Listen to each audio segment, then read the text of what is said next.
అట్టి రీతిగానే ప్రభు ఏమంటున్నాడు? 8వ వచనము చదువుదాము. ప్రభు రాక సమీపించుచున్నది కనుక మీరును ఓపిక కలిగి ఉండుడే, మీ హృదయములను స్థిరపరచుకొనుడే. ఎందుకంటే మీరును ప్రభు రాక సమీపించును, మీరును ఓపిక కలిగి ఉండుడి, మీ హృదయములు స్థిరపరచుకొనుడి అన్నట్టుగా. ఓపిక, నిశ్చయముగా ఓపిక కలిగి ఉండాలని ప్రభు మనతో మాట్లాడుతున్నాడు. ఎందుకంటే లూకాసు సువార్తలో కూడా దేవుడు ఏమంటున్నాడు? నా నామం నిమిత్తం ఎన్నో శ్రమలు వస్తాయి, నా నామము నిమిత్తం మీరు ద్వేషించబడతారు, అయితే మీ తల వెంట్రుకలు ఒక్కటైనను నశింపదని. ఎందుకంటే ఈ చివరి దినాల్లో ఎన్నో పోరాటములు వస్తాయి, బాధలు కలుగుతాయి, మనుషులకు ఇబ్బందులు ఎదురవుతాయి, శోధనలు వస్తాయి, కష్టాలు వస్తాయి, ద్వేషించబడతారు, దూషించబడతారు.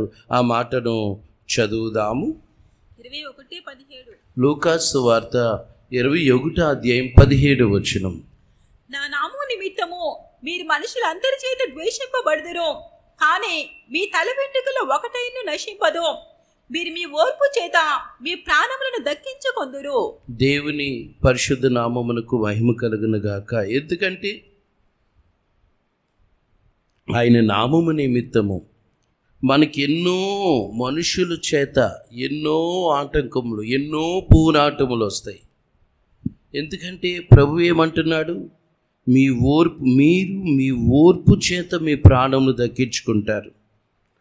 ఓర్పు, ఎందుకంటే దేవుని బిడ్డలకు ఈ ఓర్పు లేకుండా అపవాది ఎన్నో శోధనలు రప్పిస్తాడు, ఎన్నో ఇబ్బందులు రప్పిస్తాడు, ఎన్నో వ్యాధులు రప్పిస్తాడు, ఎన్నో మాటలు రప్పిస్తాడు. ఈ విశ్వాస జీవితంలో ఎదుగుతున్నప్పుడు ఎన్నో పలు విధమైన పోరాటాలు, ఆ పోరాటాలు తట్టుకోలేక సమసిపోయి, కృంగిపోయి, కృషించిపోయి, ఇది నా వలన కాదని ఓర్పు లేక ఎంతోమంది లోకములో నశించిపోయిన వారు ఉన్నారు, లోకములో కలిసిపోయిన వాళ్ళు ఉన్నారు. ప్రభు ఏమంటున్నాడు? నా నామం నిమిత్తం మనుషులందరి చేత మీరు ద్వేషించబడతారు.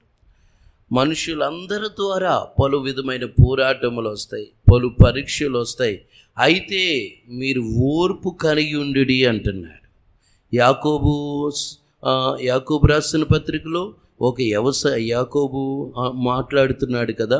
ఎందుకంటే వ్యవసాయదారుడు నిత్యం తొలకరి వర్షం కొరకు, కడవరి వర్షం కొరకు ఎలాగైతే వేచి ఉండి ఆ భూఫలము కొరకు ఓర్పుతో, ఓపికతో, ఎంతో ఆశతో ఎలాగైతే ఎదురు చూస్తాడో, మీరు కూడా ప్రభు రాకడ పర్యాంత వరకు కూడా ఓపిక కలిగి ఉండండి. మీ హృదయమును స్థిరపరచుకొనండి. ఓర్పు లేకపోతే దేవుడిలో బలపరచబడలేం. ఓర్పు లేకపోతే దేవుడిలో స్థిరపరచబడలేం. ఓర్పు లేకపోతే మనము ఏ పనిలో కూడా జయం పొందుకోలేము. ఒక అధికారి దగ్గర కూడా ఈ లోక సంబంధమైన ఈయన పనుల్లో ఒకరి దగ్గర పని చేస్తున్న ఓర్పు లేకపోతే ఆ పనిలో కూడా జయం పొందుకోలేము. అందుకని ప్రభు ఏమంటున్నాడు? ఓర్పు అవసరము. నా దేవుడి నిమిత్తం ఎన్నో శ్రమలు, బాధలు, ఇబ్బందులు, సమస్యలు, పలు విధమైన పోరాటాలు వస్తాయి. అయితే ఓర్పు మనకు అవసరమై ఉన్నదని కొందరు అంటారు. ఇంకెంతకాలం ఓర్చుకోవాలి?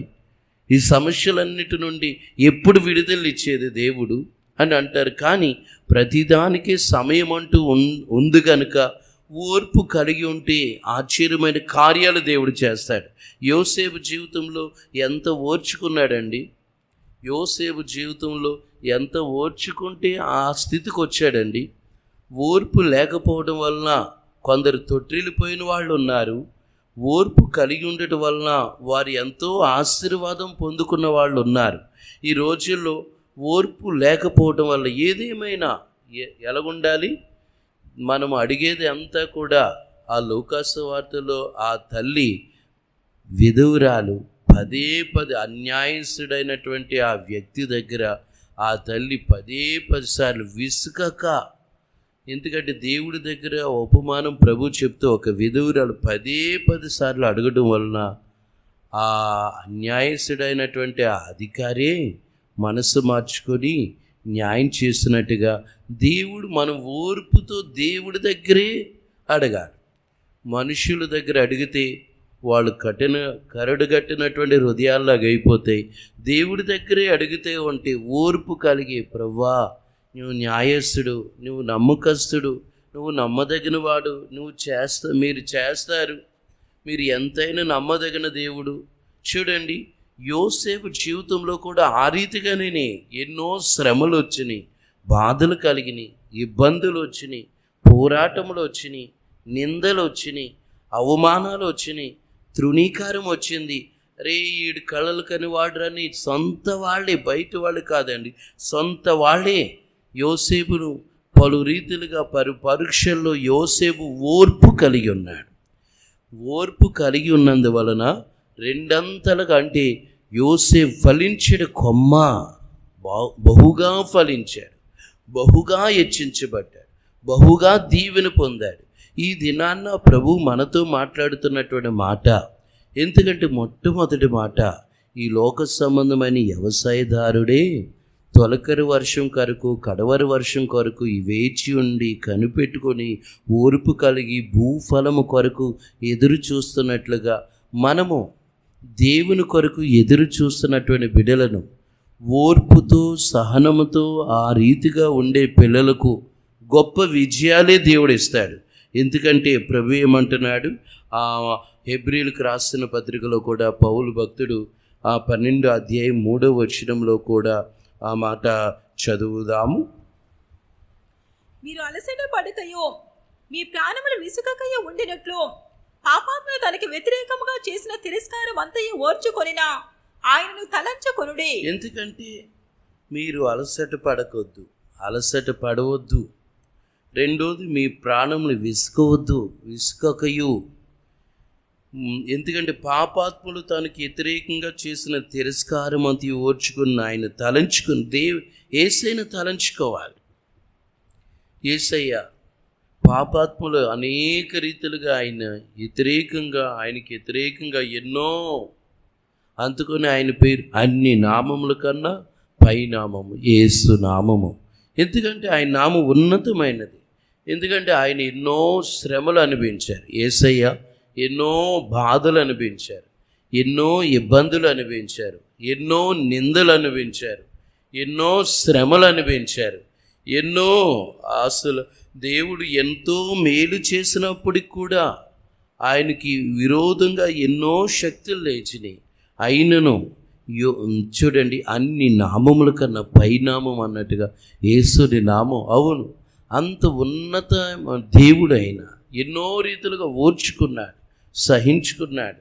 ఇబ్బందులు, శోధనలు వచ్చినాయి. దయ్యాలు వెళ్ళగొడుతుంటే ఇదిగో దయ్యాలు పట్టినవాడు దయ్యాలకు రాజు కాబట్టి దయ్యాలు వదిలిస్తున్నాడని.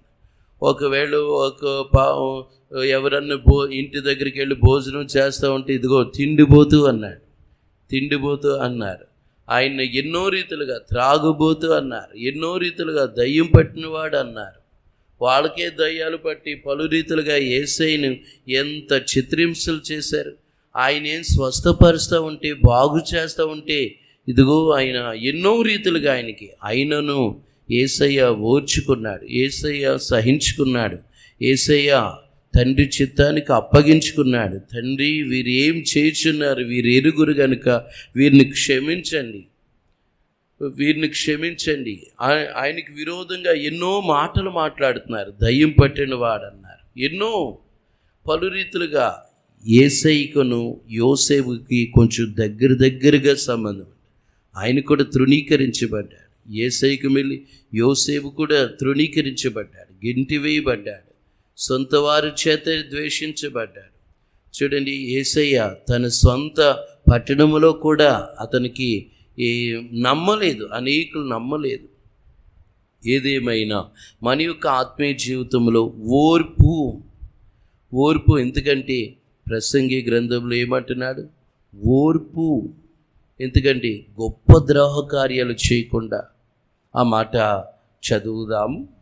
10:4 ప్రసంగి గ్రంథం 10:4 ఓర్పు గొప్ప ద్రోహ కార్యములు జరగకుండా చేయను. ఎందుకంటే గొప్ప ద్రోహ కార్యాలు జరగకుండా చేయను. ఓర్పు ఎందుకంటే అది చాలా విలువైనది. మనమేమనుకుంటే ఇంకెంతకాలం అనుకోవచ్చు, కానీ దేవుడే క్రియ చేస్తాడు. దేవుడే ఏ రీతిగైనను నీ పక్షము నుండి నువ్వు కొన్ని సమస్యలతో విడుదల లేకుండా ఉన్నావా? దేవుడిని అడగాల. ఒకవేళ ప్రభువా నీవు కానీ నన్ను చెరలో ఉంచావా, నా కుటుంబాన్ని చెరలో ఉంచావా, నా జీవితాన్ని చెరలో ఉంచావా? ఎందుకంటే యోబులోన ఒక మాట ఉంటుంది, ఒక మనిషిని దేవుడు చెరలో వేయగా అతడు ఎవరు విడిపింపగలడు అన్నట్టుగా. ఎందుకంటే ఒక మనిషిని చెరలో దేవుడు కానీ ఏడ్చాడంటే వారిని విడిపించేది ఎవరికి ఉంటుంది? ఆ మాట, అలాంటి మాట చదువుదాము. యోబు గ్రంథము 12:14 ఆయన మనిషిని చెరలో మూసివేయగా. ఈ రిఫరెన్స్ చెప్పండి అమ్మా. యోబు గ్రంథము 12:14 ఆయన మనిషిని చెరలో మూసివేయగా తెరచుట ఎవరికి సాధ్యము కాదు. చూసారా? ఆయన మనుషుని చెరలో వేస్తే మూసివేయగా తెరచుట ఎవరికి సాధ్యం కాదు. కొన్ని సమస్యలు ఎలాగుంటాయి? దేవుడే కూడా కొన్ని అనుమతించేవి కూడా ఉంటుంది. ఆ చెరలో దేవుడే పంపిస్తాడు. ఎందుకు పంపించాడంటే మనము ఆయనకి ఇష్టంగా బ్రతకడం లేదని ఆ చెరలో అలాగ ఉంచాడేమో. కొన్ని ఎలాగుంటాయి, దేవుడే అనుమతించే కూడా ఉంటాయి. అప్పుడప్పుడు అంటారు వాళ్ళకి రికమెండేషన్ సరిపోతుందండి, వీళ్ళ రికమెండేషన్ ఒక ఫోన్ కొట్టించామంటే అది 5 నిమిషాలు బయటకు వస్తాడు అన్నా సరే. పిఎం అయినా రికమెండేషన్ అయినా దేవుడు కానీ చెరలేస్తే అది ఆ పని జరగదు. దేవుడు అసలు పిఎం అయినా కొన్ని ఎలాగుంటే మనుషుని దేవుడే చెరలో కొన్ని సమస్యలకు దేవుడే అనుమతించవచ్చు. అనుమతించాడు. ఎందుకంటే కరడుగట్టినటువంటి హృదయాన్ని మనం పగలగొట్టుకునేదాకా దేవుడు చెరలో ఉంచుతాడు. ఒక సమస్య అది వెంటాడుతూ ఉంది. ఎంత ఓర్పుతోటి ఏంటి ప్రభువాన్ని దేవుని ఒకవేళ తిరస్కరించి వ్యతిరేకించిన ప్రభు ఏమంటాడు? ఇంకా నీలో ఇంకా ఉంది, అది తొలగించు, ఆ దుర్మార్గత తొలగించు, ఆ దుష్టత్వం తొలగించు. ప్రభు ఏమంటాడు? యేసయ్య ప్రభువు దగ్గరికి ఒక యవనస్తుడు వచ్చి ప్రభువా అని నిన్ను వెంబడిస్తానయ్యా అంటే నీకొకటి కొదువుగా ఉంది, అన్నీ బాగానే ఉన్నాయి. తల్లిదండ్రులు ఏం చేయాలి ప్రభువా? ఆజ్ఞలు దేవుడు చెప్పినప్పుడు అవన్నీ చేస్తున్నా, కానీ నీకు ఒకటి కొదువుగా ఉంది, ఆ ఒక్క కొదువు తొలగించు అని అంటే అతడు ముఖము చిన్నబుచ్చుకుని వెళ్ళిపోయాడు. ప్రభు ఏమంటున్నా ఆ మాటను చదువుదాము.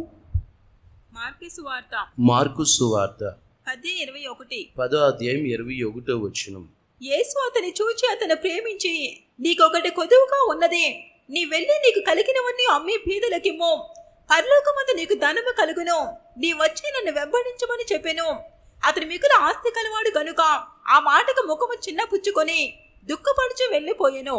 ఎందుకంటే ఆయా సందర్భాల్లో దేవుడు మాట్లాడేది కూడా ఉంటుంది. నీకు ఒకటి కొదువుగా ఉన్నది, నువ్వు ఓర్పుతో ప్రార్థన చేస్తున్నావు, కానీ ఇంకా కొదువు ఉంది, ఆ కొదువు తొలగించుకో దేవుడు అలా మాట్లాడేది కూడా ఉంటుంది. ఒకని చెరలో దేవుడు వేస్తే ఏ మనుషునికి అధికారం లేదన్నట్టుగా కొన్ని సమస్యలు దేవుడే అలాగుంచి, ఇంకా నా దగ్గర సరైన రోదన రావడంలా, సరైన రోదన చేయడంలా, నువ్వు సరైన ప్రార్థన చేయడంలా. ఎందుకంటే ప్రార్థనే అన్ని పరిస్థితులన్నీ మార్చేది, ప్రార్థనే. కొందరు ఇసుకుపోయి ఇంకెంతసేపు చేస్తాం, ఇంకెంతకాలం ఉపవాసం ఉండాలి, ఇంకెంతకాలం ఈ ప్రార్థన చేయాలి అని విరమించుకుని విసిగిపోతారు. అందుకనే ప్రభువు కూడా అయితే యాకోబు, నీవు నన్ను గూర్చి విసిగెదువు కదా, నీవు నాకు మొరపెట్టడంలా, ప్రార్థన చేయడంలా అన్నట్టుగా ఆ మాటను కూడా చదువుదాము. యెషయా గ్రంథము 43:22. యాకోబు, నీవు నాకు మొరపెట్టుట లేదు, ఇశ్రాయేలు, నన్ను గూర్చి నీవు విసిగితివి కదా. నీవు నన్ను గూర్చి విసిగితివి కదా. కొందరికి ఈ ఓపిక నశించిపోయి ఇంకా నేను చేయనంతే, నేను ఇంకంతే, ఓపిక నశించిపోయి ఓర్పు గొప్ప ద్రోహ కార్యాలు చేయకుండా ఆపు చేయనన్నట్టుగా ఓర్పుతో అటు రీతిగానే ఇంకా అడగాలి. బ్రతిమాలు పట్టు మాత్రం వదలకూడదు. ఎలాంటి పట్టు అంటే కబడ్డీ పట్టు. మనం చిన్నప్పుడు ఆడుకున్నప్పుడు 10 మంది ఆ కబడ్డీ వాడి మీద పడినా వాడు ఇంకా మాట మాత్రం శ్వాస ఇంకా ఎంత ఎలాగున్న కబడ్డీ ఇంకా ఓపిక నశించిపోకూడదు. ఇంకెంతకాలం అయ్యా నేను చేయనంతే, అసలు నిన్ను విడిచి వెళ్ళిపోతా. ప్రభువు ఏమంటాడు, నాకు వేరుగా ఉండి మీరేమీ చేయలేరు. ఎంతోమంది ఓపిక నశించిపోయి ప్రార్థన చేస్తే ప్రతిఫలం లేదు, ఉపవాసాలు ఉంటున్నా ప్రతిఫలం లేదు, దీక్షలు చేస్తున్నా ప్రతిఫలం లేదు, మోకాళ్ళు ప్రార్థన చేస్తున్నా ప్రతిఫలం లేదు, కన్నీటి ప్రార్థన చేస్తున్నా. ఓపిక దేవుడికి తెలియకుండా ఏదీ జరగదు. దేవుడు సమస్తం తెలుసు. ఓపిక మాత్రము నశించిపోనివద్దు, అలయవద్దు, విసుకవద్దు. అందుకని హెబ్రీ 12:2 మీరు అలసట పడకియు మీ ప్రాణములు విసుకకియు ఉండినట్లు. అలసిపోకూడదు, విసుకుపోకూడదు. కొంతమంది విసుకుపోయి ఓపిక నశించిపోయి, పేతురు కూడా ఒక సమయంలో ఓపిక నశించిపోయినట్లే. పేతురు, నువ్వు నన్ను ప్రేమిస్తున్నావు అంటే ప్రేమిస్తున్నానయ్యా. మళ్ళీ అడిగు, పేతురు నువ్వు నన్ను ప్రేమిస్తున్నానయ్యా. పేతురు నన్ను ప్రేమిస్తున్నానంటే ప్రేమిస్తున్నాను లేదో నీకే తెలుసు. విసుకొచ్చేసింది, ఇంకా విసుకొచ్చేసింది. కొన్ని ఎలాగుంటుంది ఈ విశ్వాస జీవితంలో, ఎంత ప్రార్థన చేసినా అసలు దేవుడు ఉన్నాడా? దేవుడు ఉంటే ఎందుకు అలా జరుగుతుంది? దేవుడు ఉంటే ఎందుకు ఈ శ్రమ? ఇంకా ఇంతేనా ఈ జీవితం? అసలు ఆనాడు ఆ మహానుభావుడు అబ్రహాము చూడండి, రమారమి 100 వయసు కలిగిన వాడై ఆ బిడ్డల కొరకు కనిపెడుతున్న ఒక్క కుమారుని ఇవ్వయ్యా అన్నట్టుగా దేవుడు చెప్పాడు. అయినప్పుడు కూడా చూడండి, విశ్వాసంలో చెదిరిపోలేదు, బహు బలము గలవాడై. ఈ రోజుల్లో చూడండి, 2 సంవత్సరాలు అయిందంటే ఈ నిందలు తట్టుకోలేకపోతున్నానండి. మొన్న ఒక అమ్మాయి వచ్చి, వాళ్ళ భార్య భర్తలు వచ్చి, అసలు చిన్నపిల్లలాగా 2 సంవత్సరాలు అయింది, ఈ నిందలు తట్టుకోలేకపోతున్నాడు, చచ్చిపోవాలనుకుంటున్నాడు. ఆయన 100 ఏండ్లు కలిగిన వాడు ఎంత ఓపికండి, ఎంత ఓర్పండి, ఎంత సహనము. అబ్రహాం జీవితంలో మనకు వచ్చే సమస్యలు కూడా అది ఓపిక కలిగి ఉండాలి. ఓపికతో గోజాడడం మాత్రం ఇందాక చెప్పాం కదా, పోరాడి చూడండి, ఈ లోకంలో ఒక ఆట ఆడేటప్పుడు అసలు ప్రాణం అయ్యేదాకా వదలరు. ఇంకా ఆ మాట, ఇంకా కబడ్డీ ప్రార్థనలో కూడా నీవు నన్ను ఆశీర్వదించు. యాకోబు పోరాడాడండి, ఓపిక కలిగి ఉన్నాడు. ఒక అరగంట చేసి వదిలేలా, ఒక గంట చేసి వదిలేలా, కొన్ని గంటలు చేసి వదిలేలా, రాత్రంతా పోరాడాడు. రాత్రంతా నీవు నన్ను ఆశీర్వదించిన ఎడల నిన్ను పోనీను. ఓపిక ఉండబట్టే కదా, ఓర్పు ఉండబట్టే కదా. ఓర్పు లేకపోతే ఇంకెన్ని గంటలు చేయాలేంటి అని. కానీ ఓపిక కలిగి, ఓర్పు కలిగి, సహనము కలిగి ఆ రీతిగా పోరాడినందువలన ఆశీర్వాదకరంగా మార్చబడ్డారు మన పూర్వీకులు, మన పితరులు. అందుకునే ఈ పితరుల గురించి యాకోబు రాసిన పత్రికలో కూడా ఈ 5వ అధ్యాయము 10వ వచనము చదువుదాము.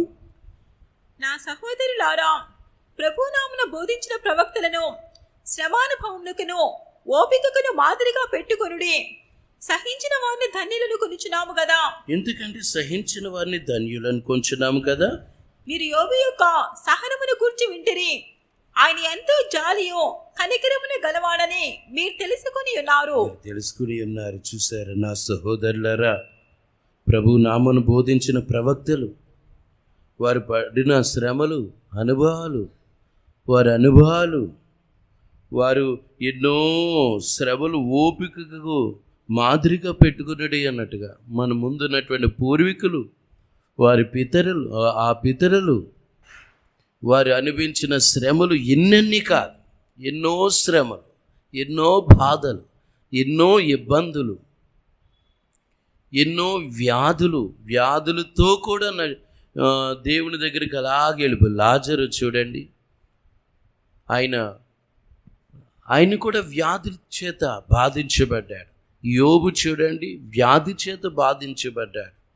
ఎలీషా భక్తుడు చూడండి, ఆయన కూడా వ్యాధి చేత బాధించబడ్డాడు.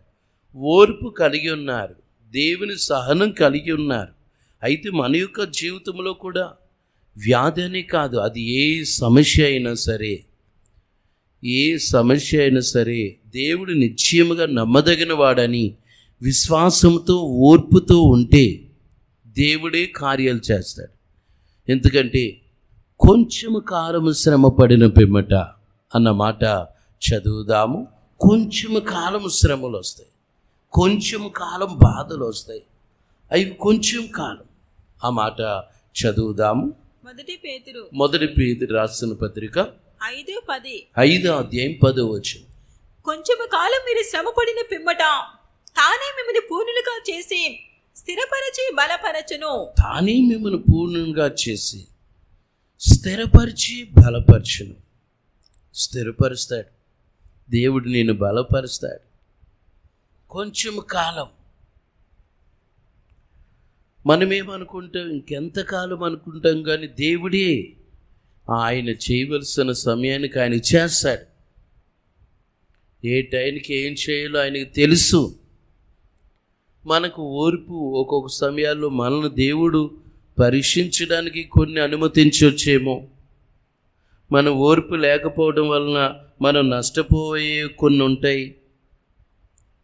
చూడండి, ఆనాడు మోషే కాలంలో కూడా ఆయన మహానుభావుడు చివరికి ద్రోహులారా ఏదో ఒక మాట అన్నందుకు దేవుడికి కూడా కోపం వచ్చేసి, నువ్వు కాని మాట పలుకో, ఇదిగో నువ్వు పాలు తేనెలు ప్రవహించే దేశం నువ్వు రాలేవు, నువ్వు చూస్తావు కానీ నువ్వు చేరలేవు అన్నట్టుగా దేవుడు కూడా.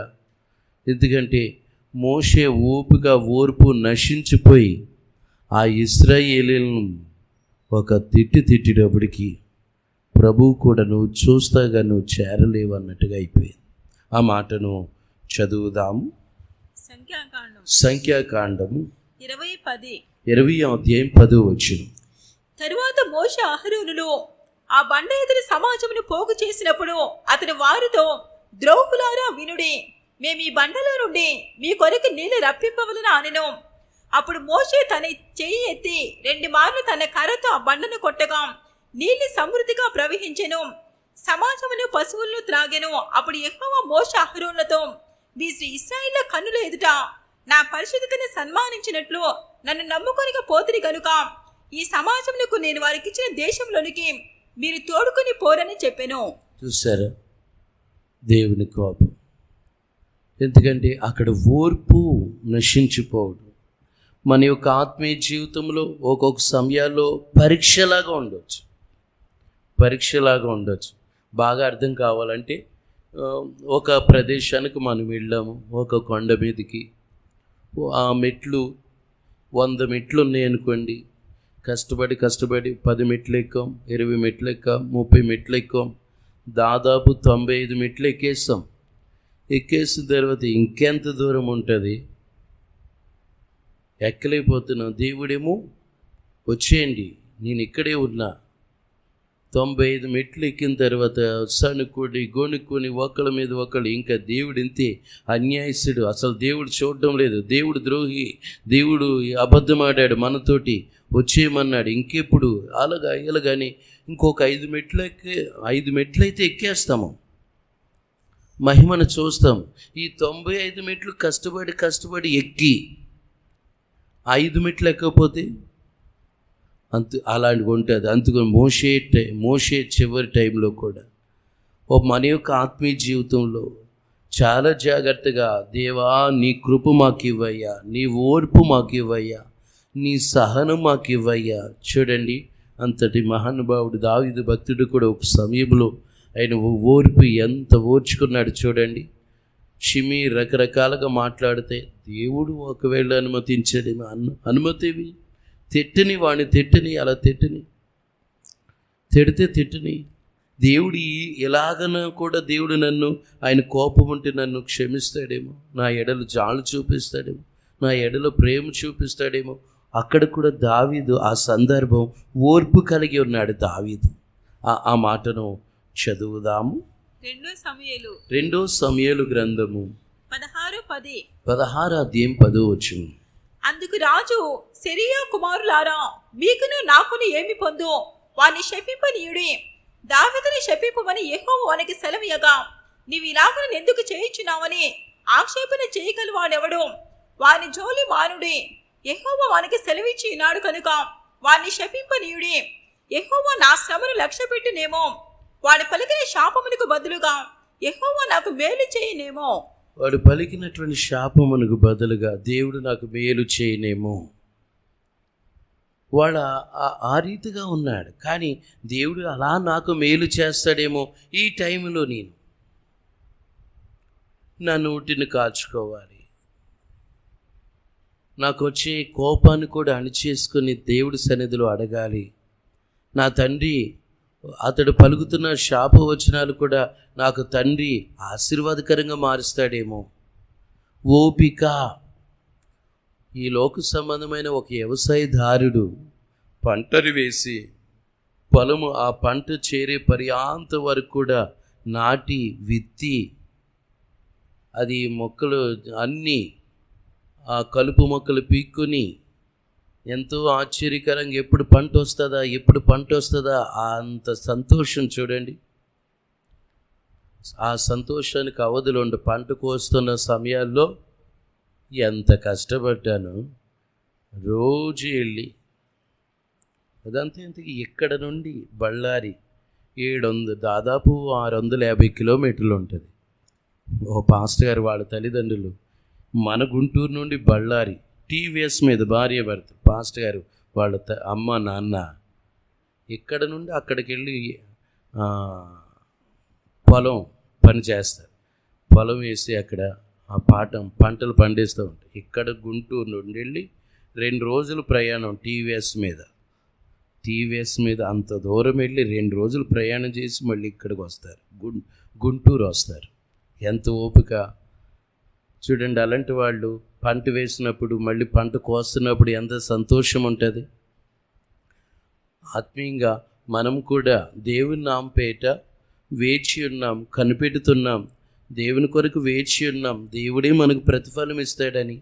అదే లోకంలో ఉంటే సౌలు పౌలుగా మార్చబడ్డాడు. దెబ్బలు తింటున్నప్పుడు నేను సౌలుగా మార్చబడ్డానా, నీ అంతు చూస్తాను అంటాం కదా. అప్పుడు సౌలు చూడండి, పౌలులోకి ఏదన్నా సాతాను ప్రవేశించి, ఉదాహరణ చెప్తున్నా, నేను కానీ మొట్టమొదటి మనిషిలాగా ఉన్నానా అని అలాగైతే అప్పుడు సౌలులాగా అయిపోయినట్టే కదా. అందుకని చాలా ఓర్పు మనకు అవసరం. ఓర్పు లేకపోతే చాలా ఆటంకాలు, సమస్యలు వస్తాయి. కొన్ని దేవుడిచ్చే ఆశీర్వాదాలు కూడా ఆగిపోతాయి. దేవుడు గొప్ప చేయాలని, ఆశీర్వదించాలని, ఉన్నత శిఖరాలు ఎక్కింప చేయాలని దేవుడు ఉద్దేశమే. కానీ ఈ ఓర్పు లేకపోవడం వలన అనేకమైన నష్టాలు కూడా రావచ్చు. అందుకొని నీ పై అధికారి ఒకవేళ త్వరపడి ఏదైనా గద్దించినా, శిక్షించినా, మందలించినా ఉద్యోగంలో నుండి వెళ్ళిపోవద్దు. ఉద్యోగంలో నుండి వెళ్ళిపోయి తొలగించబడ్డావా, అది నీకే నష్టము అన్నట్టుగా ఆ మాట కూడా చదువుదాము. ప్రసంగి గ్రంథము 10:4 ఏలివాడు నీ మీద కోపపడిన ఎడల నీ ఉద్యోగము నుండి నీవు తొలగిపోకము. ఎందుకంటే తొలగిపోవద్దు. నీ మీద కోపపడిన ఎడల తొలగిపోక ఓపికతో ఉండు, ఓర్పు కలిగి ఉండు. ప్రభువా నాకు ఓర్పు దయచేయండి అయ్యా అని తొందరపడి అలాంటి వారిని ఏలువాడి మీదే రివర్స్ అవుతుంది. ఇంకేముంది, ఉద్యోగం అసలు మొత్తానికి ఏముంది. అప్పుడప్పుడు కొన్ని అధికారాలు కొన్ని సమస్యలు వచ్చినప్పుడు ఏదైనా స్ట్రైకులు చేసి ధర్నాలు చేస్తే అసలు ఉద్యోగాలు తీసేస్తానన్నాడు ఒక ఆయన. ఇంకెందుకు వచ్చిందని జాయిన్ అయ్యారు. ఆ టైంలో కొన్ని నెలగుంటే నడిపించే నాయకుడు, మన పరమ నాయకుడు ఆయన యేసయ్య. కొన్ని సమస్యలు వచ్చిన, పోరాటాలు వచ్చిన ఓపిక కలిగి ఉండు, ఓర్చుకుని ఉండు, కనిపెట్టుకుని ఉండు. యోసేపు కనిపెట్టుకుని ఉన్నాడు, ఓర్చుకుని ఉన్నాడు. పలు భక్తులు దేవుడి కొరకు అలాగే కనిపెట్టుకుని ఉన్నారు. దేవుడు అద్భుతం చేశాడు. దేవుడి కొరకు నిలబడుతున్నప్పుడు అపవాది ఏం చేస్తాడు? రెచ్చగొడతాడు. అపవాది ఏం చేస్తాడు? మన ఓర్పు ఎంత, ఓపిక ఎంత, అసలు ఏంటి, రెచ్చగొట్టినట్టు మాట్లాడతారు పలు రీతిలుగా.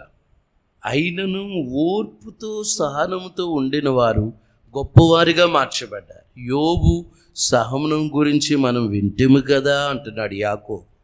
ఎందుకంటే యోబు జీవితంలో ఆయన సహనం గురించి మనం వింటాము కదా, ఎంత సహనం కలిగి ఉన్నాడు, ఎంత ఓర్చుకుని ఉన్నాడు అన్నట్టుగా. అందుకని మన యొక్క ఆత్మీయ జీవితంలో ఆనాడు భక్తులు కూడా దేవుని కొరకు ఎన్నో, అందుకొని ప్రకటన గ్రంథంలో కూడా ఆ ఫిలిప్పీయ సంఘానికి ఎందుకంటే 3వ అధ్యాయము, ప్రకటన గ్రంథం 3వ అధ్యాయం 1వ వచనము చదువుదాము. 7 నక్షత్రములు దేవుని 7 ఆత్మలను కలవాడు చెప్పు సంగతి లేవనగా నీ క్రియలను నేను ఎరుగుదును. ఏమనగా జీవించుచున్నావన్న పేరు మాత్రం ఉన్నది కానీ నీ మృతుడవే. అలాగే 3వ అధ్యాయము 7వ వచనం చదువుదాము. దావీదు తాళపు చెవి కలిగి ఎవరినూ వేయలేకుండా తీయవాడును, ఎవరినూ తీయలేకుండా వేయవాడునైనా సత్య స్వరూపియకు పరిశుద్ధుని చెప్పు సంగతి లేవనగా. ఎందుకంటే ఫిలదెల్ఫియాలో ఉన్న సంఘపు దూతకి ఇలాగ రాయము అన్నట్టుగా. అలాగే ఈ 10వ వచనము కూడా చదువుదాం. 3:10 వచనము. నీవు నా ఓర్పు విషయమైన వాక్యముని గైకొంటివి గనుక భూనివాసులను శోధించుటకు లోకమంతటి మీదికి రాబో శోధన కాలములో నేను నిన్ను కాపాడేదను. ఎందుకంటే నీవు నా ఓర్పు విషయమైన వాక్యము గైకొంటివి గనుక భూ నివాసులను లోకమంతటికి రాబో శోధన కాలంలో నేను నిన్ను కాపాడుతాను. ఫిలదెల్ఫియాలో ఉన్న సంఘపు దూతకి ఇలాగ రాయము అన్నట్టుగా. ఎందుకంటే మన యొక్క ఆత్మీయ జీవితంలో దేవుని వాక్యము నిమిత్తము కూడా కొన్ని శోధనలు వస్తాయి, కొన్ని బాధలు కలుగుతాయి, కొన్ని శ్రమలు వస్తాయి. ఆయా సందర్భాల్లో చూడండి, బంగారమో కాదో ఇది అని రోడ్డు మీద ఏదన్నా దొరికినప్పుడు ఇది బంగారంలాగా మెలుస్తుందని మళ్ళీ వాళ్ళు ఏం చేస్తారు, కాదో లేదో అని మళ్ళీ అలాగా సవర్ చేసి కింద నేలకు రాసి ఇది ఒరిజినల్లో కాదో అది కనిపెడతారు. ఇది నకిలీదండి అని పడేస్తారు. ఒరిజినల్దేమో అమ్మో బంగారం దొరికిందంట. అలాగే దేవుడు కూడా ఆయా సందర్భాల్లో మనం పరిశోధించడానికి అసలు ఓర్పు ఎంత ఉంది, నీకు సహనం ఎంత ఉంది.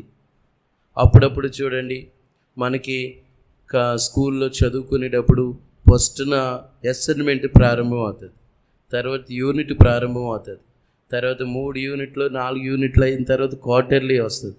మళ్ళీ దాంట్లో సక్సెస్ అయ్యి మంచిగా వచ్చా మళ్ళీ ఆఫర్లీ వస్తుంది, మళ్ళీ యాన్యువల్లీ వస్తుంది. అలాగే ఈ మనకు ఓర్పు ఎంత ఉందో, ఎంతకాలం నుండి భక్తులు ఎదుగో, ఎన్ని సంవత్సరాలమ్మా? 25 సంవత్సరాలు, 75 సంవత్సరాలు బాప్తిసం తీసుకొని 120 సంవత్సరాలు. అయితే దేవుడు కూడా ఎన్ని సంవత్సరాలు ఎదుగుతున్నామో ఆ సంవత్సరాలు తగ్గట్టుగా మనం ఓర్చుకున్నంత వరకు పరీక్షలు వస్తాయి. ఎవరి ద్వారా వస్తాయి? ఎవరెవరో ద్వారా రావు, ఎవరెవరి ద్వారా రావు, ఇంట్లో వాళ్ళ ద్వారా వస్తాయి. ఒక్కొక్క సమయం అంటే బయట వాళ్ళ ద్వారా తట్టుకుంటున్నారు అనుకోండి, వీళ్ళు బయట వాళ్ళ ద్వారా బలి తట్టుకుంటున్నారు, వీళ్ళు ఎన్ని శోధనలైనా జయించగలుగుతారు. ఇంట్లో కొడుకే మా రివర్స్ అవ్వచ్చు, కూతురే రివర్స్ అవ్వచ్చు, ఆ టైపులో కూడా ఉంటుంది. ఒక్కొక్క సమయాల్లో వీళ్ళు బాగుంటే బయట వారి ద్వారా వస్తాయి, వాళ్ళు బాగుంటే ఇంకొకరి ద్వారా వస్తాయి, ఇంకొకరు అంత బాగుంటే సైతాను మనుషులు పలు రీతులుగా వేధిస్తారు. అలాగా అందరికీ, మీ అందరికీ అలా ఆ రీతిగా కూడా దేవుడు మీ అందరికీ కాదు మనందరికీ కూడా, ప్రతి ఒక్కరికి కూడా పరిశోధనలనే ఉంటాయి. అయితే దేవుడు తన చిత్త ప్రకారంగా ఓర్పు ఈ సహనము గురించి, ఎందుకంటే ఈ వినడం ఎంతో విశేషం, వినేది అందరూ వింటారు, చెప్పేది కూడా ఉంటుంది, అనేకులు చెప్తూ ఉంటారు. అయితే మన యొక్క ఆత్మీయ జీవితంలో ఇది ఒక చాలా కృప పొందుకోవాలి. ప్రభువా నీ ఓర్పు ఇవ్వయ్యా, నీ సహనము నాకు దయచేయండి ప్రభువా, నీ కనికరం నాకు దయచేయండి అయ్యా, నీ సహనము నాకు దయచేయండి అయ్యా. ఆనాడు భక్తులు చూడండి, ఎంతో ఓర్పు కలిగి సహనం కలిగి ఆ రీతిగా ఉన్నందువలన వారు గొప్పవారిగా మార్చబడ్డారు. అందుకుని రోమీలకు రాసిన పత్రికలో కూడా శ్రమ ఓర్పు పరీక్షను అన్న మాట కలుగు చేయనన్న మాట చదువుదాము. 5 అధ్యాయము 3వ వచనం. శ్రమ ఓర్పును, ఓర్పు పరీక్షను, పరీక్ష నిరీక్షణను కలుగు చేయనని ఎరిగి శ్రమల యందును అతిశయపడదము. శ్రమ ఓర్పును, ఓర్పు పరీక్షను, పరీక్ష నిరీక్షణను కలుగు చేయనని అంట్లుగా. ఎందుకంటే ఈ శ్రమల యందే మనం అతిశయపడుతూ, ప్రభువా కృప దయచేయి. ఏ ఒక్కరైతే ప్రతి ఒక్క పరీక్షల్లో ప్రభు ఓపిక కలిగి, ఎందుకంటే ప్రభువే చెప్పాడు, నా నిమిత్తం జనులు నిందిస్తారు, మనుషులందరి చేత ద్వేషించబడతారు అన్నట్లుగా. ఈ చివరి దినాల్లో అనేకులు దేవుని బిడ్డలు కూడా కొన్ని మనకు ప్రాంతాల్లో పరవల, అసలు కొన్ని ప్రాంతాల్లో అయితే ప్రభువుని నమ్ముకున్నందు వారు కొడుతున్నారు, చంపుతున్నారు, నరికేస్తున్నారు. అయినను సరే మా దేవుని మాత్రం మేము వదలము. మీరు ఎన్ని హింసలు పెట్టుకోనండి, ఎన్ని బాధలు కలుగు చేసుకోనండి, మీరు ఎంత నిందలు వేయండి, మా దేవుని మాత్రం మేము వదలము, మా దేవుణ్ణి మేము హత్తుకుంటాం. అందుకని ప్రభువు కూడా ఏమంటున్నాడు, నేటి వరకు మీరు సజీవులై ఉన్నారు, యెహోవాను హత్తుకొనిన నేటి వరకు మీరు హత్తుకొని మీరందరూ కూడా సజీవులై ఉన్నారు. సజీవులుగా ఉండే పిల్లలు ఉంటారు. ఆ మాటను చదువుదాము. ద్వితీయోపదేశకాండము 4 అధ్యాయం 4వ వచనం. మీ దేవుడిని యెహోవాను హత్తుకున్న మీరందరూ నేటి వరకు సజీవులై ఉన్నారు. సజీవులు వాళ్ళు. నేటి వరకు వారు ఎన్ని శ్రమలు వచ్చినా, కష్టములు వచ్చినా, బాధలు కలిగిన, నిందిస్తున్నా, అవమానిస్తున్నా, ఎన్ని చిత్రహింసలు పెట్టినా, ఎంత బాధ పెట్టినా, కొంతమంది బిడ్డలు చూడండి, వారు ఎంత మాత్రం చెక్కు చెదరకుండా అలాగనే ఆయా సందర్భంలో, అసలు దేవుడి గురించి నీకు బుద్ధి లేదా? అసలు దేవుని వదలమంటే వదలవేంటి? పలు రీతిలుగా అంటారు. మా కుటుంబం నీ వలన అవమానించబడుతుంది అన్నా సరే వాళ్ళు ఏమంటారు, మీరు ఎన్ని అనుకోండి, మా దేవుడు మాత్రము మేము వదిలేది లేదు, నా దేవుని మాత్రము నేను వదిలేది లేదు. కొందరైతే కుటుంబాలు సహితం కూడా వదిలివేసుకున్న వాళ్ళు ఉన్నారు. పోతే పోని కుటుంబం, బంధువులని, స్నేహితులని, ఎంతో ముఖ్యమైన స్నేహితులు కూడా వదులుకున్నవాళ్ళు, దేవుడి నిమిత్తము కొందరు అలాగ వదిలేసుకున్న వాళ్ళు కూడా ఉన్నారు. పోతే పోయిన నా దేవుడి కన్నా వాళ్ళు ఎక్కువ కాదు, నా దేవుడే ముఖ్యము, నా దేవుడే నా ప్రాణము. ఆ కులంలో నుండి వెలివేస్తారంట, ఎన్నెన్నో మాట్లాడినా సరే వెలివేస్తే వెలివేనండి. అందుకని దేవుడి బిడ్డలకు, నా నిమిత్తం మీరు ద్వేషించబడతారు, మీ తల వెంట్రుకలు ఒక్క ఎంటుకైనను రాలదు అంటున్నాడు. మీ తల వెంట్రుకల్లో ఒక్క ఎంటుకైనను రాలదంట. వాళ్ళు ఎన్ని చేసినా సరే ప్రభు ఆయన బిడ్డలకు అంత కాపుదల ఉంటుందంట, ఆ సెక్యూరిటీ ఇస్తాడు. అలాంటి మాట చదువుదాము. లూకాసు వార్త 21:18.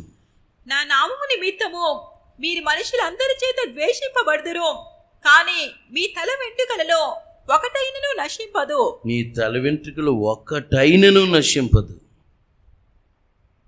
మీ తల వెంట్రుకలు ఒక్కటైనను నశం. దేవుడు ఆజ్ఞ లేకుండా మా తల వెంట్రుకలు ఒక్కటైనను రాలదు, దేవుడు ఆజ్ఞ లేకుండా. అందుకని మనం ఎందుకు చింతించాలి? ప్రతిదానికి ఓర్పుతో సహనముతో ఆ రీతిగా ఉంటే అవి ఎంత బండలాంటి సమస్యలైనా మధురంగా మార్చబడిన రీతిగా దేవుడు చేస్తాడు. ప్రభు అంటాడు కదా పత్రికలో కూడా, పౌలు, దేవుడు పని ఎందుకంటే పగ తీర్చుకొనుట దేవుడే. ఎందుకంటే మీరు ఎంత మాత్రం ఎదురాడొద్దు, పగ తీర్చుకు నా పని, అది మీ పని కాదు అన్నట్టుగా ఆ మాటను కూడా చదువుదాము. రోమీలకు రాసిన పత్రిక 12:19. ప్రియులారా, మీకు మీరే పగ తీర్చుకొనక దేవుని ఉగ్రతకు చోటియుడి. పగ తీర్చుట నా పని, నేనే ప్రతిఫలము నిత్తును అని ప్రభువు చెప్పుచున్నాడు. దేవుడు ఉగ్రతకు చోటియుడి, మీకు మీరే పగ తీర్చుకొనక, మీకు మీరే పగ తీర్చుకొనక దేవుని ఉగ్రతకు చోటియుడి. మనకు మనమే పగ తీర్చుకుంటే దేవుడు కూడా సరే నీకు నువ్వే అనుకుంటున్నావు కదా, నేను కలుగ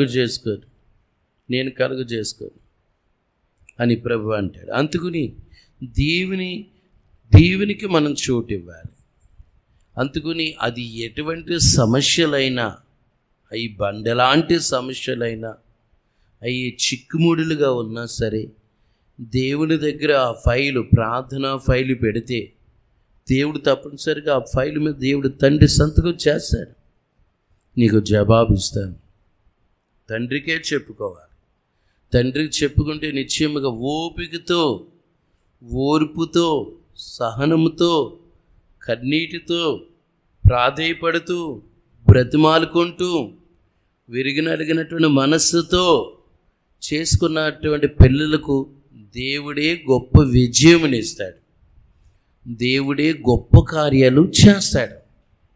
అందుకుని దేవుడు ఆయన బిడ్డలైన వారితో మాట్లాడుతూ, మీరు అలసట పడకయు విసుకకయు అన్నట్టుగా, అలసట పడిపోవద్దు, విసుకోవద్దు, ఇంకెంతకాలం అని విసుకోవద్దు, ఇంకెంతకాలం అని విసుకోవద్దు. వేచి ఉండు, దేవుని కొరకు కనిపెట్టుకుని ఉండు. దేవుని కొరకే కనిపెట్టుకుని ఆయన పాదాల దగ్గర ప్రాధేయపడుతున్నప్పుడు దేవుడే జవాబిస్తాడు.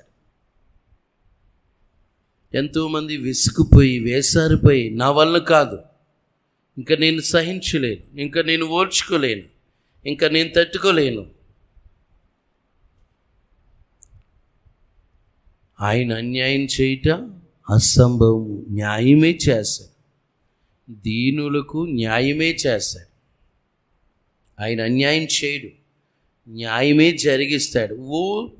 ఓర్పుతో ఉంటే, సహనముతో ఆ రీతిగా ప్రార్థన చేసుకుంటే దేవుడు ఘనమైన కార్యాలు చేస్తాడు. అందుకని ప్రభువు కూడా ఆ ప్రకటన గ్రంథములో, ఎందుకంటే నా వాక్యము, నా ఓర్పు విషయమై వాక్యం గైకొంటువు గనుక నిశ్చయముగా నీకు శోధన కాలంలో నేను కాపాడుతాను, నిన్ను తప్పిస్తాను, నీకు సహాయం చేస్తాను. ఇర్మియాను చూడండి, గుంటలో పాడవేసిన ఎన్ని చిత్రహింసలు పెట్టిన ఇర్మియాను దేవుడు కాపాడలేదా? శోధన కాలంలో దేవుడు కాపాడలేదా? ఎన్ని ఆపదలు వచ్చినాయి, ఎన్ని బాధలు కలిగినాయి, ఎంత దేవుడి కొరకు ఓర్పు కలిగి అలాగున్నాడు. అందుకని మన యొక్క ఆత్మీయ జీవితంలో ప్రభువా నీ కృప మాకు కావాలి అని ప్రార్థన చేసుకునే వారిగా ఉండాలి. అందుకని హెబ్రీయులకు రాసిన పత్రికలో కూడా, ఎందుకంటే మీరు దేవుని చిత్తం నెరవేర్చిన వారై మీకు ఓర్పు ఓరిమి అవసరము అన్నట్లుగా ఆ మాట చదువుదాము. 10వ అధ్యాయం 36వ వచనం. మీరు దేవుని చిత్తము నెరవేర్చిన వారై వాగ్దానం పొందు నిమిత్తము మీకు ఓరిమి అవసరమై ఉన్నది. ఎందుకంటే వాగ్దానం పొందు నిమిత్తం మీకు ఓరిమి అవసరమై ఉన్నది. దేవుని వాగ్దానం స్వతంత్రించుకోవడానికి ఓరిమి ఓర్పు అవసరమై ఉన్నది. ఇశ్రాయేలీయులకు ఓర్పు లేకపోవడం వల్లనే కదా వారు సనిగారు, సంహారికుని చేత నశించారు.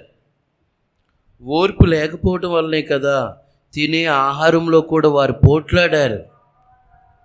ఇశ్రాయేలుకు ఓర్పు లేకపోవడం వల్లనే కదా మోషేపై తిరగబడ్డారు.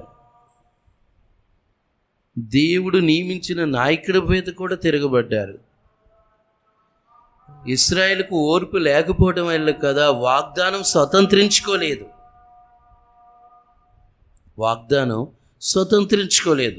మీకు బాగా అర్థం కావాలంటే ఈ సంవత్సరంలో ఒక ప్రత్యేకంగా, నా బిడ్డ నేను నిన్ను ఆశీర్వదించబోతున్నాను, నా కొరకు వేచి ఉండు అని, నా కుమారి అని ఒకవేళ అనొచ్చు. దేవుడు వాగ్దానం ఇచ్చాడు, ఆ వాగ్దానమే పట్టుకోవాలి. ఇంకా నువ్వు అన్నావు, మీరు మాట ఇచ్చారు, అంతే. ఇంకా ఎవరి మాట మనం ఇంకా పట్టించుకోవాల్సిందా. నిత్యము మనతో ఉండేది యేసయ్యే. ఓర్పు కలిగి దేవుని వాగ్దానాన్ని ఎలాగుండాలి? స్వతంత్రించుకునే మీరు దేవుని చిత్తం నెరవేర్చిన వారై. ఎందుకంటే వాగ్దానం పొందు నిమిత్తము మీకు ఓర్మి అవసరం. ఈ ఓర్పు లేకపోతే వాగ్దానం స్వతంత్రించుకోలేదు. ఇశ్రాయేలీయులు స్వతంత్రించుకోలేదు. అంతటి మహానుభావుడు, అనేక లక్షల మంది ఆ మోషే చివరి టైంలో ఒక మాట అన్నందుకు దేవుని కోపం వచ్చింది. ఎంతోమంది దేవుని వాగ్దానాన్ని స్వతంత్రించుకోక ఆశీర్వాదం పోగొట్టుకున్నారు. ఆ లిస్టులో నీవు నేను ఉండక ఓర్పు మీకు అవసరమయ్యో కావాలి అని దేవుడు మనతో మాట్లాడుతున్నాడు. మనకు ఓర్పు అవసరం. ఎంత ఓర్చుకుంటామో అంత తగ్గట్టుగా శ్రమిస్తాడంట. ఆయన నీతిమంతుడండి, యథార్థవంతుడు. మనం ఎంత బరువు మోస్తామో అంతవరకే దేవుడు ఇస్తాడు. ఇంకా ఎక్కువగా మోస్తే వాడు మోయలేడని ఆయన తెలుసు. అందుకని మనకు ఈ స్వభావం కొరకు కూడా ఆత్మీయంగా మనం దేవుడి సన్నిధిలో అలాగ అడిగినప్పుడు, అసలు యెహోషాపాతు రాజు ఎవరి దగ్గర సంప్రదించాడండి? నీవే నాకు దిక్కయ్యా, ఇంకెవ్వరు, నీవే దిక్కు. చుట్టుప్రక్కల నలుదిశల నుండి రాజులు శత్రువులు వచ్చేస్తున్నా సరే ఒకటి అడిగాడు, ఓర్పుతో సహనముతో, నీవే నాకు దిక్కు, నాకెవ్వరు లేరు అని దేవుడి దగ్గర ఆ రీతిగా అన్నాడు. కాబట్టి దేవుడు న్యాయం చేశాడు, ఆయనే న్యాయం చేశాడు.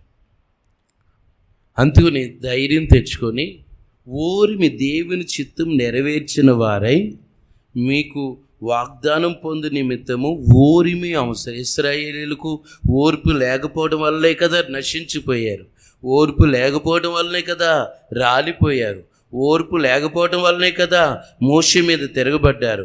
ఓర్పు లేకపోవడం వల్లనే కదా ఆహారం కొరకు ఆ మన్నా అది దేవుడు ఇచ్చాడు. సమకూర్చుకోదు, రేపుడికి ఉంచుకోదు, ఏ రోజుది ఆ రోజుది అంటే మళ్ళీ దాచుకున్నారు. ఓర్పు లేకపోవడం వల్లనే కదా ఎంతోమంది వారి జీవితంలో అద్దరికి చేర్చబడలేదు. అనేక లక్షల మంది ఓర్పు లేకపోవడం వల్ల మన యొక్క ఆత్మీయ జీవితంలో వాగ్దానాన్ని చేత పట్టుకొని దేవుడు ఏ వాగ్దానాలు ఇచ్చాడు మర్చిపోకూడదు, ఏ కళలు ఇచ్చాడు అవి మర్చిపోకూడదు, ఏ వాగ్దానం కళలు చూపించాడు అవి జ్ఞాపకం చేసుకోవాలి. అవి జ్ఞాపకం చేసుకుని ఆ రోజున అలాగ అన్నావు కదా, అలా మాట్లాడావు కదా, నాతో చెప్పావు కదా నా తండ్రి, ప్రభువా నువ్వు అన్యాయస్తుడు కానే కాదు కదా, నువ్వు మంచి దేవుడు కదా. అసలు దేవుని ఎప్పుడైతే మనం హెచ్చించి మాట్లాడుతున్నామో మన కార్యాలన్నీ ఆయన చేస్తాడు. మనం ఏం చేస్తాం? సణుగుతాం, దేవుడి దగ్గర గొడుగుతాం, అంత మాట సణుగుతాం. ఎందుకు వచ్చింది ఈ శ్రమ, ఎందుకు వచ్చింది ఈ బాధ, ఎందుకు వచ్చింది ఈ రోదన, ఎందుకు వచ్చింది ఈ చేదు, ఎందుకు వచ్చింది ఈ సమస్య అంటాం. కానీ దాని వెనకాల ఏదో ఒక మర్మం ఉంది. దేవుడికి తెలియకుండా ఏదీ జరగదు. అయితే మనం సాధ్యమైనంత వరకు దేవుడి సముఖములో పోరాడి, ప్రభువా కృపివ్వయ్యా, కృపివ్వయ్యా, కృపివ్వయ్యా. ఆనాడు భక్తులు చూడండి, ఓర్పుతో ఉన్నాడు కాబట్టి ఆయన చిత్తానుసరంగా నన్ను నలుపునుగాక, ఓర్పుతో ఉన్నాడు కాబట్టి. ఓర్పు లేకపోతే ఏంటి, నేను యథార్థవంతుని కదా, నేను న్యాయవంతుని కదా, నేను అనేక బీదలకు సహాయం చేయలేదా అని ఎదురాడవచ్చు. కానీ నీ చిత్తానుసారంగా, ఆయన చిత్తానుసారంగా నన్ను నలుపునుగాక అంటున్నాడు. యోబు ఎంత మాత్రం తిరగబడకుండా దేవుడే ఇచ్చాడు, దేవుడే తీసుకున్నాడు. యెహోవా నామమునకు స్తుతి కలుగును గాక. దేవుడే ఇచ్చాడు, దేవుడే తీసుకున్నాడు, దేవుడిచ్చాడు, దేవుడే తీసుకున్నాడు. ఈ రీతిగా ఉండే వారున్నారు, నిశ్చయంగా వారిని దేవుడు ఆశీర్వదిస్తాడు. అందుకుని మన యొక్క ఆత్మీయ జీవితంలో ఎలాగుండాలి? నా దేవుడు నాకు గొప్ప కార్యాలు చేస్తాడు, నాకు మహిమగల కార్యాలు చేస్తాడు. అందుకని 2 తెస్సలోనికీ రాసిన పత్రికలో కూడా 1వ అధ్యాయము 4వ వచనము కూడా చదువుదాము. అందువలన మీ హింసలన్నిటిలోనూ మీరు సహించుచున్న శ్రమలలోనూ మీ ఓర్పును విశ్వాసమును చూచి మేము దేవుని సంఘములలో మీ అందు అతిశయపడుచున్నాము. హల్లెలూయా. చూసారా, పౌలు భక్తుడు ఆ తెస్సలోనికీ సంఘానికి రాస్తూ, అందువలన మీ హింసలన్నిటిలోనూ మీరు సహించుచున్న శ్రమలలోను మీ ఓర్పును విశ్వాసమును చూచి. పౌలు ఎంత ఏమంటున్నాడు? మేము దేవుని సంఘములో మీ యందు అతిశయపడుతున్నాము. మీరు హింసల్లో, శ్రమల్లో ఓర్పు కలిగి ఉన్నారు మీరు, కాబట్టి మీరు అలాగున్నారు, మాకు అతిశయం ఉంది. అవును, మనకే ఓర్పు లేకపోతే మనం లోకానుసారంగా జీవించాలంటే ఏముంది? తిరగబడవచ్చు. కొన్ని విషయాలు పనులు అవడంలే, కొన్ని తిరగబడి కేసులు వేసి రకరకాలుగా గెలిపించుకోవచ్చు. కొన్ని చూడండి, అన్యాయంగా భూమి ఎంత అనుకోండి దౌర్జన్యంగా వచ్చేస్తారు లోక మనుషులు. అదేమో గెంటుకొని రాళ్ళు నైటు వెళ్ళిపోయి ఆ రాళ్ళకి జరిపేసి ఇది ఇంతవరకు ఉంది. అక్కడ ఒక్కొక్క సమయాల్లో అలా కాదు అన్నా సరే వాళ్ళు దేవుడు ఒక్కొక్క సమయాలు బుద్ధి చెప్పేయకూడదు. దేవుడు నిశ్చయముగా బుద్ధి చెప్తాడు అలాంటి వాళ్ళు. కొందరు ఏంటి ఇలాగ ఎంత ప్రార్థన చేసిన ఈ సమస్యలు, ఈ పోరాటములు, ఈ బాధలు, ఈ రోగాలు ఎంతకాలం ఓర్చుకోవాలనుకుంటే దేవుడే న్యాయం చేసేది ఉండదు. తప్పనిసరిగా దేవుడు న్యాయం చేయగల దేవుడు. అందుకుని ఆ తెస్సలోనికీ సంఘానికి రాస్తూ కూడా, అంటే వారు భరిస్తున్నారు, ఎన్ని శ్రమలైనా, ఎన్ని మాటలైనా, ఎన్ని ఇబ్బందులైనా వారు భరిస్తున్నారు. కాబట్టి మిమ్మల్ని గురించి మాకు అతిశయం కలదు. అసలు మీరు మారిపోవాలంటే లోకానుసారంగా మారిపోవచ్చు, కానీ ఓర్పు కలిగి ఉంటున్నారు అని అర్థం. ఆ మాట మరి ఒకసారి చదువుదాము. అందువలన మీ హింసలన్నిటిలోనూ మీరు సహించుచున్న శ్రమలలోనూ మీ ఓర్పును విశ్వాసమును చూచి మేము దేవుని సంఘములలో మీ యందు అతిశయపడుచున్నాము. మీ యందు మేము అతిశయపడుతున్నాము. అసలు మీ ఓర్పును చూచి, మీ సహనాన్ని చూచి, దేవుడి నిమిత్తం కొన్ని ఎలాగొస్తాయి, హింసలు వస్తాయి, నిందలు వస్తాయి, అవమానాలు వస్తాయి, కష్టములు వస్తాయి, మాటలు వస్తాయి, అన్నీ. అయినా దేవుడి కొరకు నిలబడి ఒక గ్రూపు కలిగిన వారు ఉన్నారు, ఓపిక కలిగి ఉంటారు. వారు నిశ్చయముగా వారు అనుభవిస్తున్న దేవుడి కొరకు వేచి ఉన్నారు కనుక దేవుడు ఒక సమయం ఇస్తాడు, దేవుడు ఒక సమయం వస్తుంది, దేవుడు నిశ్చయముగా వారిని రెండంతలుగా ఆశీర్వదిస్తాడు. ఏదేమైనా ఓపిక, ఓర్పు, సహనము, ప్రతిదానికి చిన్న చిన్న విషయాలకి ఏడవద్దు, సనగొద్దు. దేవుడు ఇచ్చే టైంకి ఇస్తాడు. ఈ లోపల ఏంటి అని అనొద్దు. దేవుడు ఇచ్చే టైంకి దేవుడు ఇస్తాడు, ఇచ్చే శ్రేష్టమైన ఇస్తాడు. హల్లెలూయా. దేవుడు ఇచ్చేయి శ్రేష్టమైన ఇస్తాడు. అడుగు వాటికంటే, ఊహించే వాటికంటే ఇంకా గొప్ప కార్యాలు దేవుడు చేస్తాడు. ఈ లోపల సహనం కోల్పోయి నేను లోకానికి సరిగ్గా ఉంటా, నేను దేవుని వదిలిపెట్టేస్తా, అసలు చర్చికి వస్తే ఏం లాభం వచ్చింది, ఇన్ని సంవత్సరాల నుండి వస్తున్నా, నా పని జరగడం లేదు, అసలు దేవుడు ఉన్నాడా, అసలు సేవకులు ప్రార్థన చేస్తున్నారా, ఇలాగ ఏనాడు అలాంటి మనసు రాకూడదు. దేవుడు తెలియకుండా ఏదీ జరగదు, దేవుడు తెలియకుండా ఏదీ జరగదు. కావున మనం ఎలాగుండాలి?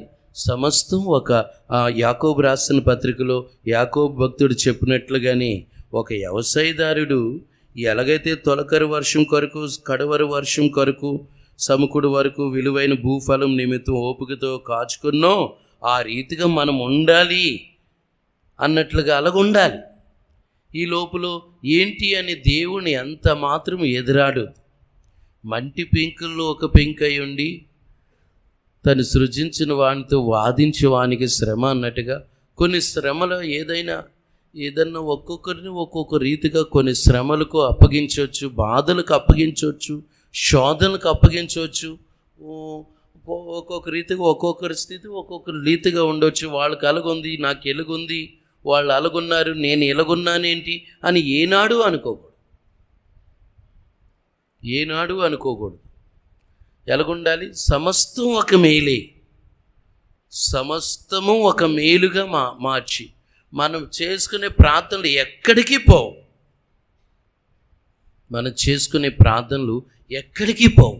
ఈ విశ్వాస జీవితంలో ప్రతి వాళ్ళు ఎలాగనుకోవాలి? దేవుడి వాక్యాన్ని చేత పట్టుకొని ఓపిక కలిగి, ఓర్పు కలిగి, దేవుడిచ్చే ఎలాగుండాలి? ఆ విధువురాలు 10 సార్లు అన్యాయస్తుడైనటువంటి అధికారిని నాకు న్యాయం చేయవా ప్రతి దినం అడగటం వలన అధికారి విసిగిపోయి ఏంటి ఈ విధువురాలు మాటికి నన్ను ఏమి న్యాయం చేయాలని ఆ మాట చదువుదాము. లూకాసు వార్తలో 18:3 దేవునికి భయపడకయో మనుషుని లక్ష్య పెట్టగా ఈ నుండి ఒక న్యాయాధిపతి ఒక పట్టణంలో ఉండెను. ఆ పట్టణంలో ఒక విధవరాలును ఉండెను. ఆమె అతని వద్దకు తరచుగా వచ్చి నా ప్రతివాదికి నాకు న్యాయము తీర్చుమని అడుగుచూ వచ్చెను గాని అతడు కొంతకాలం ఒప్పకపోయిను.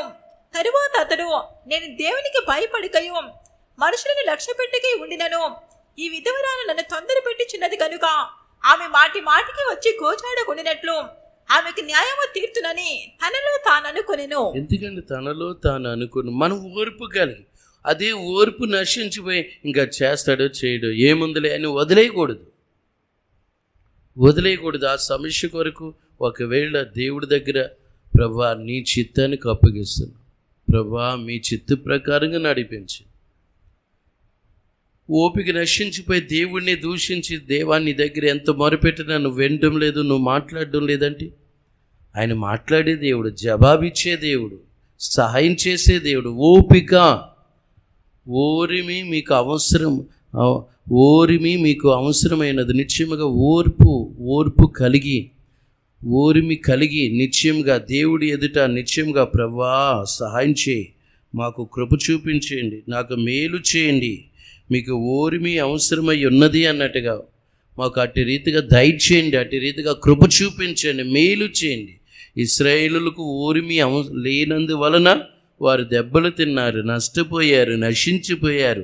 ఆ రీతిగా కాకుండా అబ్రహాము ఓర్పు కలిగి ఓర్మి కలిగి వాగ్దానాన్ని స్వతంత్రించుకున్నట్లుగా ఆ రీతిగా మనం ముందుకు కొనసాగుదముగాక.